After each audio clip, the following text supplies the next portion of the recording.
Let's turn to Tulsi Gabbard, former presidential candidate and Hawaii Congresswoman. All right, Tulsi, I did not see this coming on the anniversary of 9/11. Can you believe that they just casually just sprinkle in January 6th and say that Trump voters are worse than al-Qaeda? Where do we end up at this point from here? Jesse, I feel sick right now. Seeing you play these different clips, you know, I, like so many of my fellow service members, I enlisted because of those jihadist attacks on 9/11 to support and defend our Constitution, to protect our fellow Americans, and to go after and kill those who attacked us on that day. And it is despicable and outrageous to hear these people say the things that they're saying, comparing our fellow Americans to terrorists. Actually worse, they literally said they are worse than al-Qaeda terrorists. This just shows how far they are willing to go, pushing our country to the brink of civil war, demonizing, targeting our fellow Americans as worse than al-Qaeda terrorists, all to hold on to their power. That's all they care about.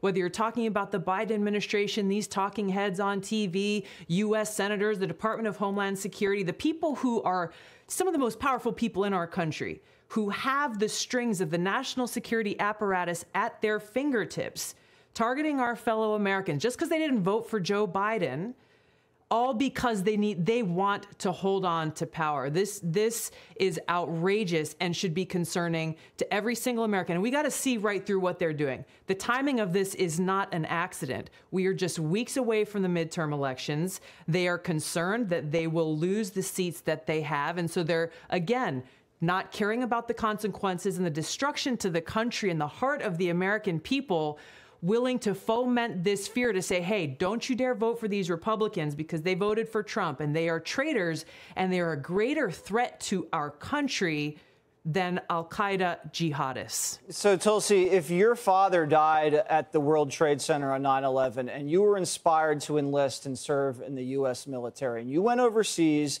and you killed a lot of bad guys and kept this country safe, and if you come back to this country and you think the FBI helped Joe Biden get elected, the Democrats are saying you're worse than the al-Qaeda terrorists that you went overseas and defended our country from. Is there any way they can pull back from this?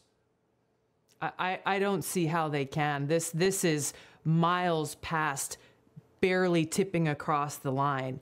You know, there is one thing, Jesse, I want to tell you. I do agree with them on. There is a domestic threat to our democracy, and it is a very serious one, but it is not in the hands of a few powerless Americans who are pissed off and frustrated that our government is failing us. It is the threat coming from some of the most powerful people in our government, some of the people that I've talked about in the Biden administration, the national security state apparatus that's being weaponized against our fellow Americans, again, because they voted against the president or because they disagree with his policies, willing to sacrifice our country and our Constitution and our democracy so they can hold on to power. We need to be clear-eyed about this and not allow it to happen. We can't fall for it. All right. Tulsi Gabbard, thanks for joining us.